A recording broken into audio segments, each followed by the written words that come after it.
Section 1. You will hear a conversation between the director of a childcare centre and a parent enrolling her child in the centre. First, you have some time to look at questions 1 to 6.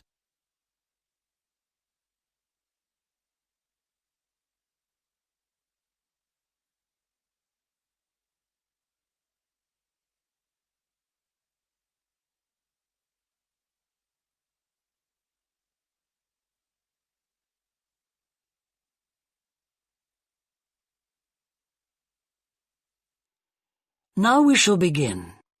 You should answer the questions as you listen, because you will not hear the recording a second time. Listen carefully and answer questions 1 to 6. Good morning. Welcome to the Early Learning Childcare Centre. How may I help you? Hi, I spoke to you last week about enrolling my daughter for next year. Oh, yes. I'll just get some details from you. So, you're her mother? That's right. And can I have your name? It's Carol Smith. And your daughter's name? It's Kate. Now, we have several groups at the centre and we cater for children from 3 to 5 years old. How old is your daughter? She's 3 now, but she turns 4 next month. I'll put 4 down because that's how old she'll be when she starts. Fine.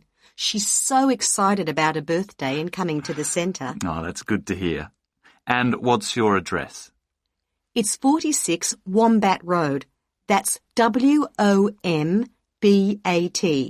Woodside 4032. And what's the phone number? Oh, it's 3345 9865. So, have you decided on the days you would like to bring your daughter here? I'd prefer Monday and Wednesday if possible.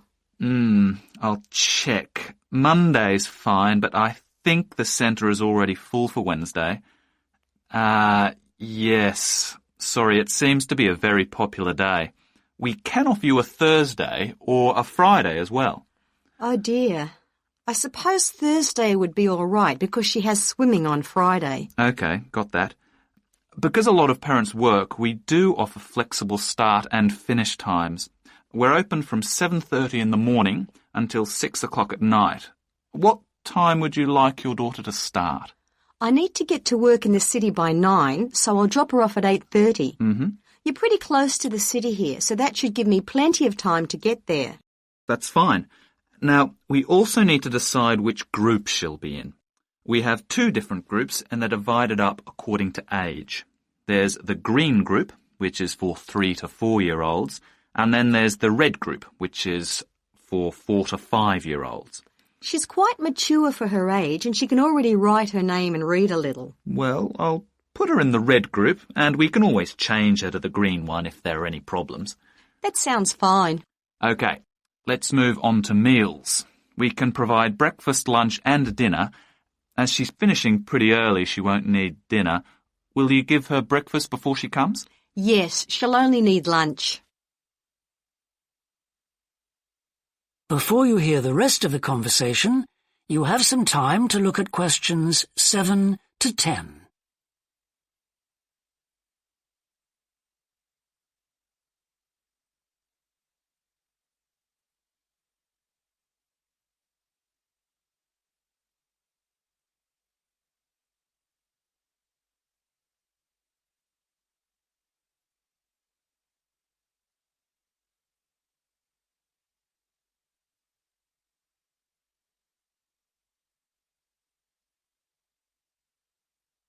Now listen and answer questions 7 to 10.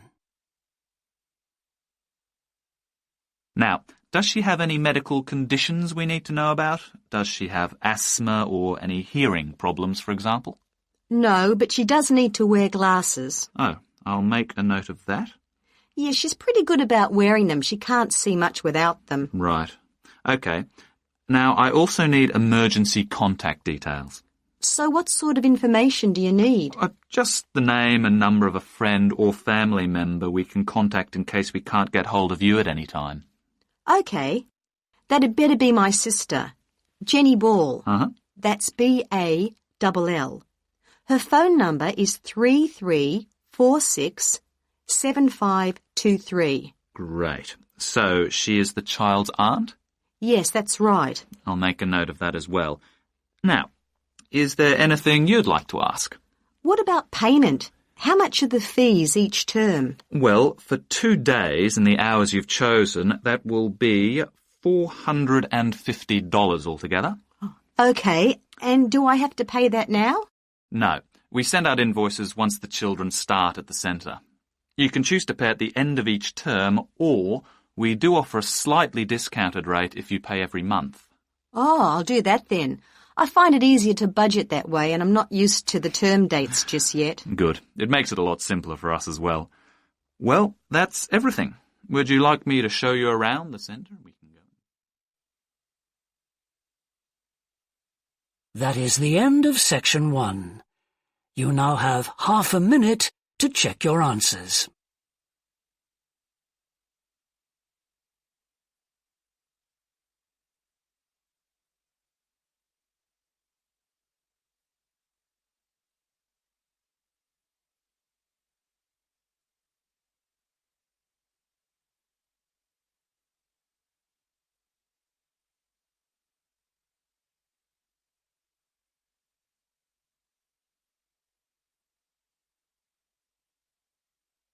Now turn to section 2.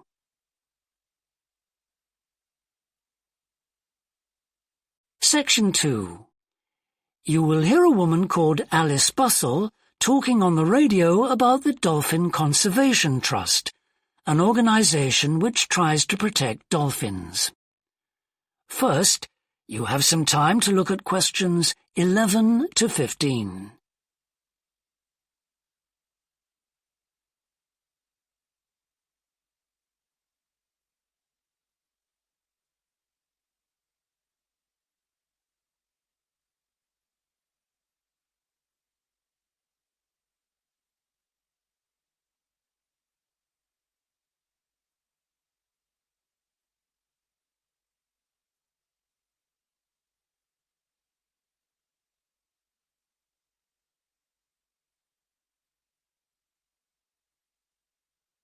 Now listen carefully and answer questions 11 to 15. Today we're pleased to have on the show Alice Bustle from the Dolphin Conservation Trust. Tell us about the trust, Alice.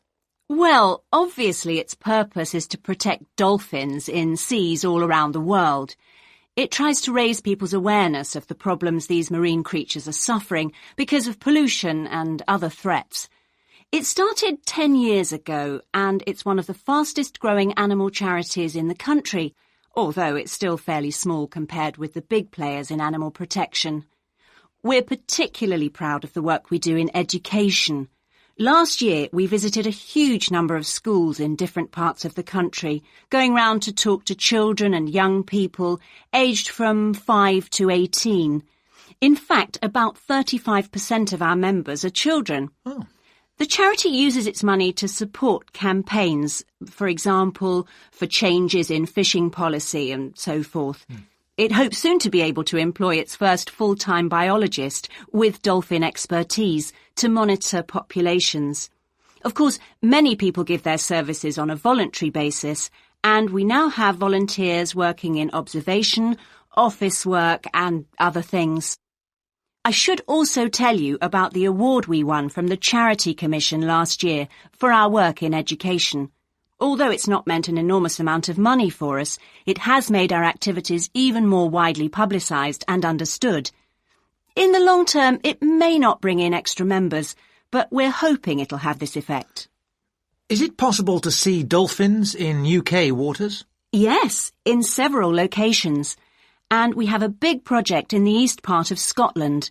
This has long been a haven for dolphins because it has very little shipping. However, that may be about to change soon because oil companies want to increase exploration there. We're campaigning against this because although there'll be little pollution from oil, exploration creates a lot of underwater noise. It means the dolphins can't rest and socialise. This is how I became interested in dolphin conservation in the first place. I had never seen one, and I hadn't been particularly interested in them at school. Then I came across this story about a family of dolphins who had to leave their home in the Moray Firth because of the oil companies, and about a child who campaigned to save them. I couldn't put the book down. I was hooked. Before you hear the rest of the talk, you have some time to look at questions 16 to 20.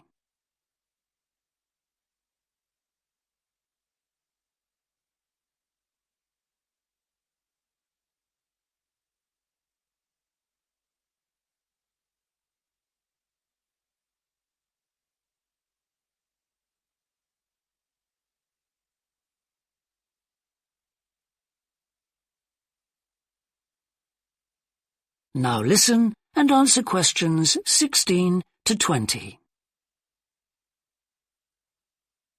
I'm sure our listeners will want to find out what they can do to help. You mentioned the Adopt a Dolphin scheme. Can you tell us about that? Of course. People can choose one of our dolphins to sponsor. They receive a picture of it and news updates. I'd like to tell you about 4 which are currently being adopted by our members: Moondancer, Echo, Kiwi and Samson. Unfortunately, Echo is being rather elusive this year and hasn't yet been sighted by our observers, but we remain optimistic that he'll be out there soon. All the others have been out in force. Samson and Moondancer are often photographed together, but it's Kiwi who's our real character, as she seems to love coming up close for the cameras, and we've captured her on film hundreds of times. They all have their own personalities. Moondancer is very elegant and curves out and into the water very smoothly, whereas Samson has a lot of energy. He's always leaping out of the water with great vigour. You'd probably expect him to be the youngest. He's not quite. That's Kiwi. But Samson's the latest of our dolphins to be chosen for the scheme. Kiwi makes a lot of noise, so we can often pick her out straight away. Echo and Moondancer are noisy too, but Moondancer's easy to find because she has a particularly large fin on her back, which makes her easy to identify. So, yes, they're all very different. Well, they sound a fascinating group. And how would you go about... That is the end of section 2. You now have half a minute to check your answers.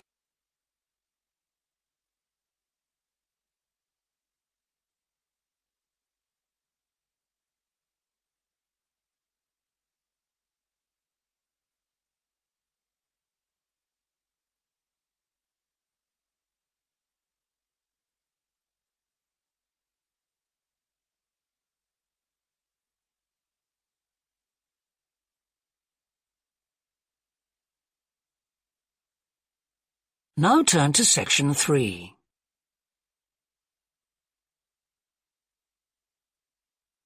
Section 3.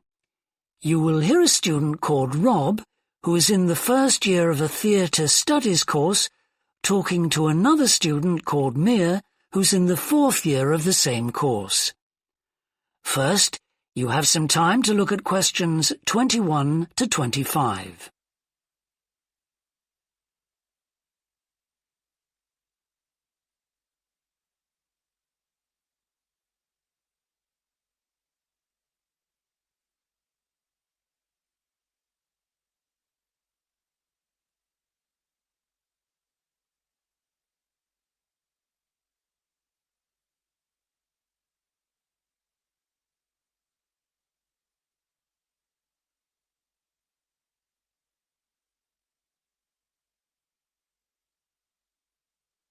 Now listen carefully and answer questions 21 to 25. Hi, Rob. How's the course going? Oh, hi, Mia. Yeah, great. I can't believe the first term's nearly over. I saw your group's performance last night at the student theatre. It was good. Really? Yeah, but now we have to write a report on the whole thing, an in-depth analysis. I don't know where to start. Like, I have to write about the role I played, the doctor, how I developed the character. Well, what was your starting point? My grandfather was a doctor before he retired, and I just based it on him. Okay, but how? Did you talk to him about it? He must have all sorts of stories, but he never says much about his work, even now. He has a sort of authority, though. So, how did you manage to capture that? I'd visualize what he must have been like in the past when he was sitting in his consulting room listening to his patients. Okay, so that's what you explain in your report. Right. Then there's the issue of atmosphere. So in the first scene we needed to know how boring life was in the doctor's village in the 1950s. So when the curtain went up on the first scene in the waiting room, there was that long silence before anyone spoke. And then people kept saying the same thing over and over, like, cold, isn't it? Yes, and everyone wore grey and brown and just sat in a row. Yes, all those details of the production. And I have to analyse how I functioned in the group, what I found out about myself. I know I was so frustrated at times when we couldn't agree. Yes. So did one person emerge as the leader? Sophia did. That was okay. She helped us work out exactly what to do for the production, and that made me feel better, I suppose. When you understood what needed doing? Yes. And Sophia did some research too. That was useful in developing our approach. Like what? Well, she found these articles from the 1950s about how relationships between children and their parents, or between the public and people like bank managers or the police, were shifting. Interesting. And did you have any practical problems to overcome? Well, in the final rehearsal, everything was going fine until the last scene. That's where the doctor's first patient appears on stage on his own. The one in the wheelchair? Yes, and he had this really long speech with the stage all dark except for one spotlight. And then that stuck somehow, so it was shining on the wrong side of the stage. But anyway, we got that fixed, thank goodness. Yes, it was fine on the night. Before you hear the rest of the discussion, you have some time to look at questions 26 to 30.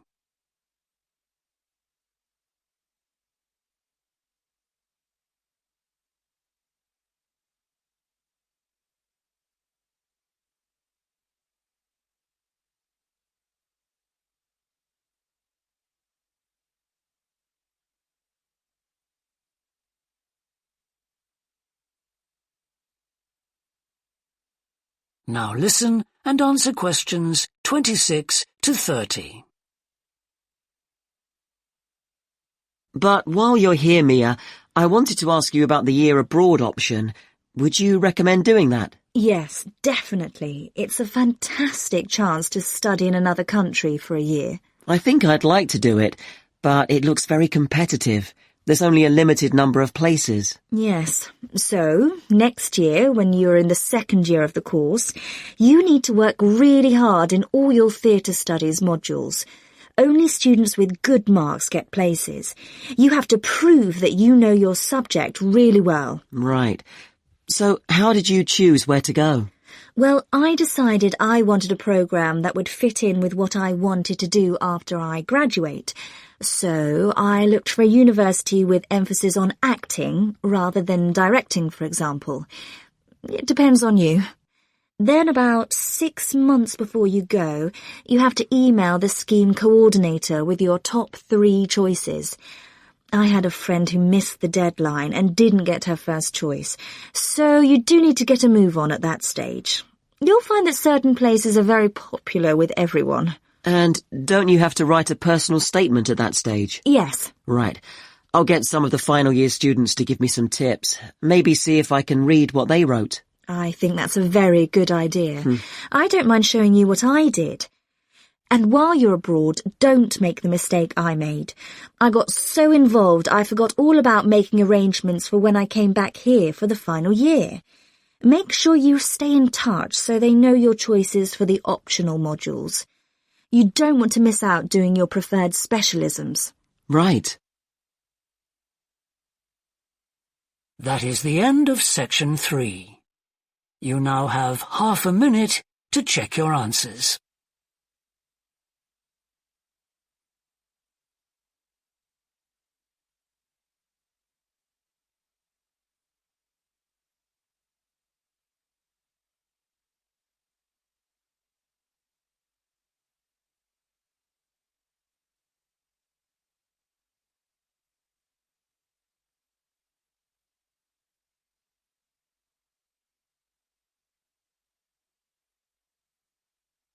Now turn to Section 4.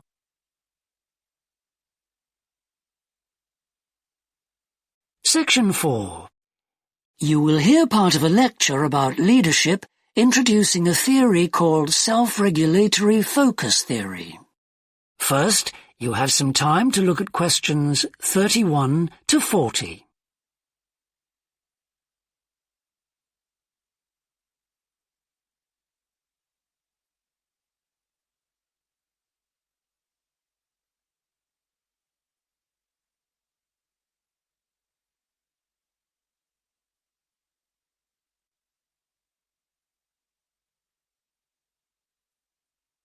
Now listen carefully and answer questions 31 to 40. Today, I want to talk about self-regulatory focus theory and how the actions of leaders can affect the way followers approach different situations. Self-regulatory focus theory is a theory developed by Torrey Higgins. He says that a person's focus at any given time is to either approach pleasure or avoid pain. These are two basic motivations that each and every one of us has, and they cause us to have different kinds of goals. Promotion goals in different life situations emphasize achievement. Prevention goals are oriented towards the avoidance of punishment. In a specific situation, our thoughts might focus more on promotion goals or more on prevention goals. The theory suggests that two factors affect which goals we are focusing on. First, there is a chronic factor. This factor is connected to a person's personality and says that each person has a basic tendency to either focus more on promotion goals or focus more on prevention goals as part of his or her personality. Second, there is a situational factor, which means that the context we are in can make us more likely to focus on one set of goals or the other. For example, we are more likely to be thinking about pleasure and to have promotion goals when we are spending time with a friend. In contrast, if we are working on an important project for our boss, we are more likely to try to avoid making mistakes and therefore have more prevention goals in our mind. Research has shown that the goals we are focusing on at a given time affect the way we think. For example, when focusing on promotion goals, people consider their ideal self, their aspirations and gains. They don't think about what they can lose, so they think in a happier mode. They feel more inspired to change. When people are focusing on prevention goals, they think about their ought self. What are they supposed to be? What are people expecting from them? They consider their obligations to others. As a result, they experience more anxiety and try to avoid situations where they could lose.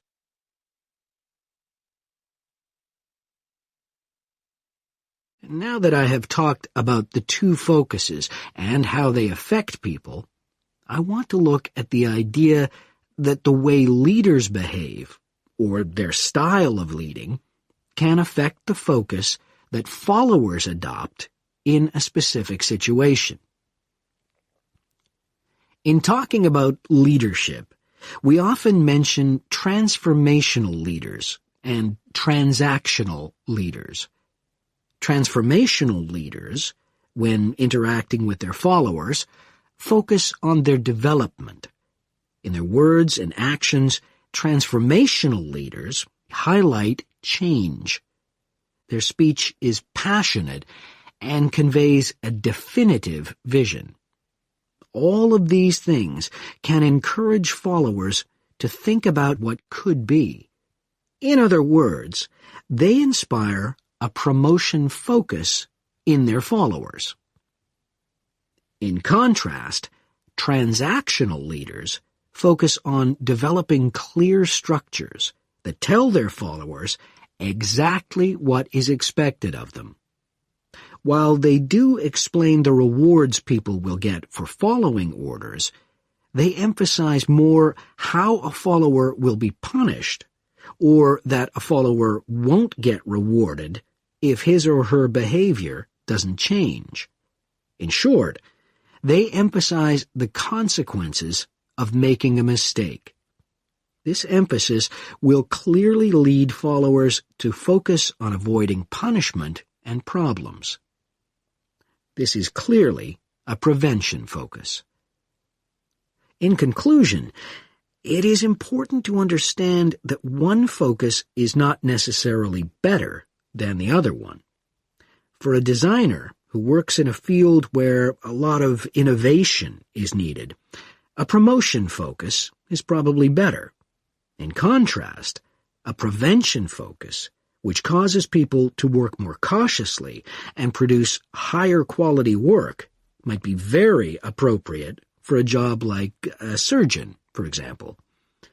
The main point of the research, though, is that the actions of leaders can greatly influence whether people approach a situation with more of a promotion focus or more of a prevention focus. That is the end of section 4. You now have half a minute to check your answers.